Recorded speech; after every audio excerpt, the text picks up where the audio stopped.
इस समय मध्य प्रदेश का एक चर्चित कांड है राजा रघुवंशी और सोनम रघुवंशी।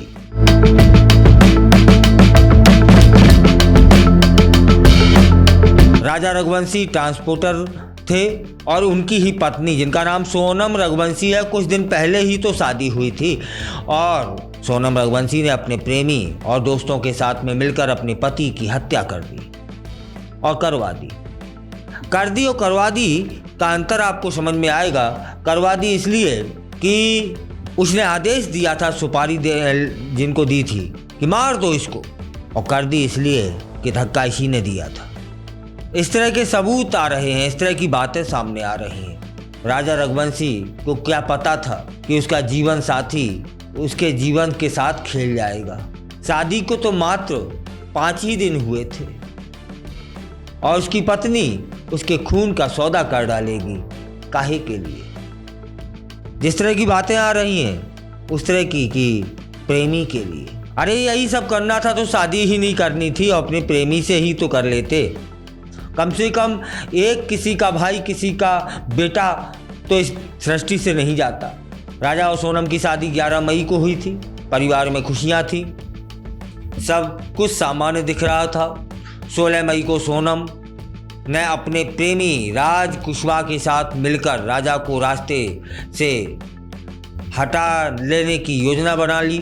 और सोनम ने मालूम है अपने प्रेमी से क्या वायदा किया था कि इस योजना के तहत राजा को मैं मार दूंगी या मरवा दूंगी, इसके बाद मैं विधवा हो जाऊंगी और विधवा जब हो जाऊंगी तब मैं तुमसे शादी कर लूंगी और मेरे पापा मना भी नहीं करेंगे।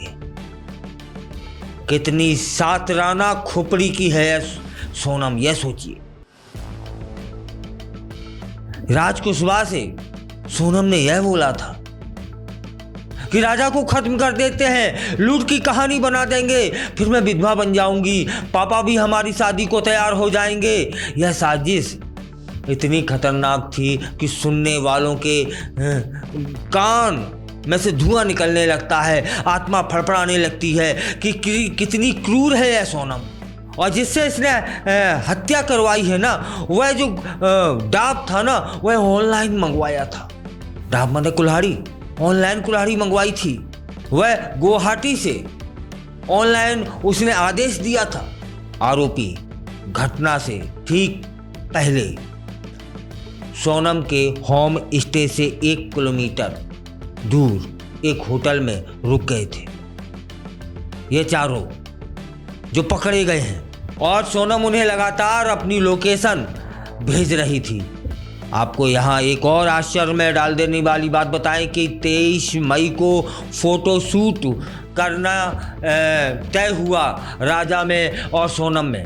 सोनम कहती है कि अपन फोटो शूट करते हैं, एक पहाड़ी पर चलते हैं। सुनसान पहाड़ी थी, उसे और वो ले जाती है, वह खुद थोड़ा सा पीछे चलती है, राजा को आगे कर देती है। और इसी बीच में 3 युवक जिनको उसने तैयार किया था मारने के लिए, उनको वो आगे निकल जाते हैं राजा से उस पहाड़ी की ओर, और पीछे सोनम है, बीच में राजा है। जैसे ही एक सुनसान जगह आती है, उस सुनसान जगह पर सोनम देखती है कि सुनसान है, कोई नहीं आने वाला, कोई नहीं जाने वाला, यही एक मौका है, यही एक समय है। और वह आदेश देती है आगे चल रहे 3 लड़कों को। क्या आदेश देती है? जोर से चिल्लाती है और कहती है मार दो इसे।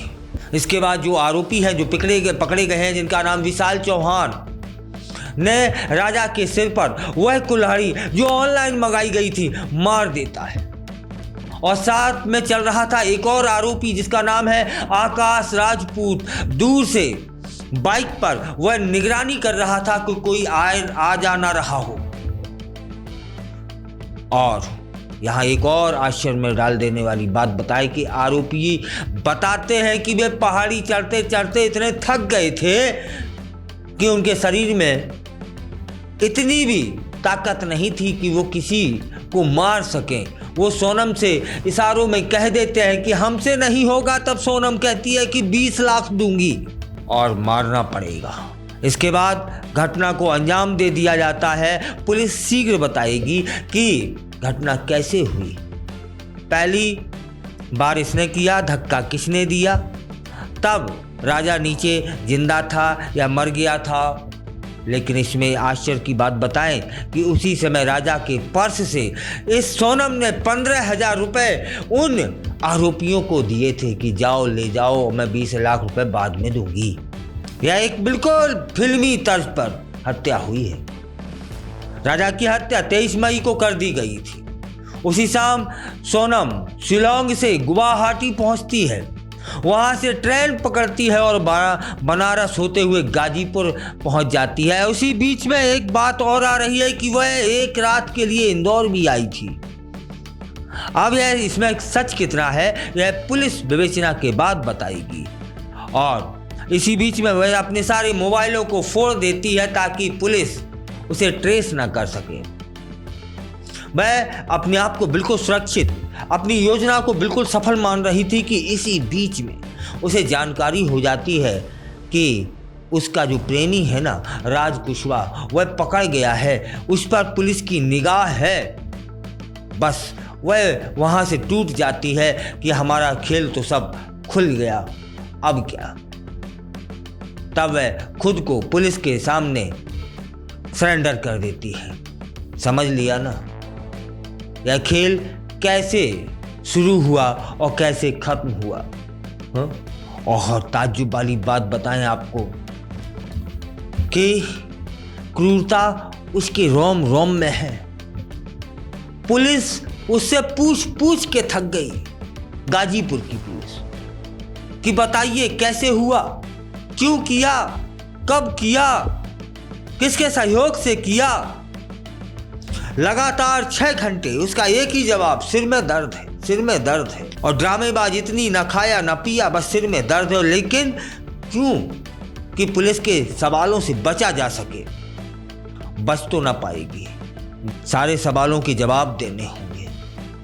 अभी तो कि जिस तरह से उसने अपने पति राजा की हत्या की है ना, उसका सीन क्रिएट किया जाएगा और वह करवाएगी। आप देखिए कल तक ये खबर आ जाएगी। सोचिए कि एक मनचाहा प्रेमी के साथ यदि उसका जीवन नहीं बसर हो पा रहा था क्योंकि उसके घर वाले कहीं राजी ना हुए होंगे, तब उसने एक ऐसे इंसान को बलि का बकरा बना दिया जिसका कोई दोष नहीं था। अरे दुष्ट, अपने घर वालों को मना लेती, नहीं मानते तो कोई और रास्ता अपना लेती, भाग जाती, कोर्ट मैरिज कर लेती। किसी के लड़के के साथ में ऐसा तो नहीं करना था, है? क्रूरता की पराकाष्ठा कर दी तूने। लेकिन यहां पालकों को भी समझ लेना चाहिए कि जब बच्चे कहते हैं ना, पुराने बुजुर्ग कहते थे कि बेटे के पांव बाप के जूते में आने लगे हैं, तब बाप बेटे का जो रिश्ता है उसे खत्म कर मित्रता का रिश्ता बना लेना चाहिए। जब बच्चे, चाहे वो बच्ची हो चाहे बच्चा हो, बराबर के हो जाएं और इसके बाद वो अपनी किसी जिद पे अड़ जाएं, तो पालकों को भी पीछे हट जाना चाहिए कि भाई तुम्हारी खुशियों में हमारी खुशियां हैं। हाँ, यह बात जरूर है कि वो निर्णय सही से न ले पाएंगे क्योंकि उनके अंदर बौद्धिक क्षमता तो आई ही नहीं होगी सही और गलत की पहचान करने की। ठोकर खाएंगे जिस दिन वो लौट के तुम्हारे पास आ जाएंगे। लेकिन उन्हें मजबूर ना किया जाए, और मजबूर यदि किया जाता है तो देखिए राजा का क्या दोष था। दोषी तो सोनम थी, है? क्या कहती है कि मैं पति को मार देती हूँ और मारने के बाद विधवा हो जाऊंगी, हमारे परिवार के लोग सहज में तुम्हारे साथ शादी को तैयार हो जाएंगे। कितनी भयानक योजना बनाई और जिसको इसने क्रियान्वयन भी किया। इसलिए थोड़ा सतर्क रहने की आवश्यकता है और यह जेल के सलाखों में है, सजा अवश्य मिलेगी।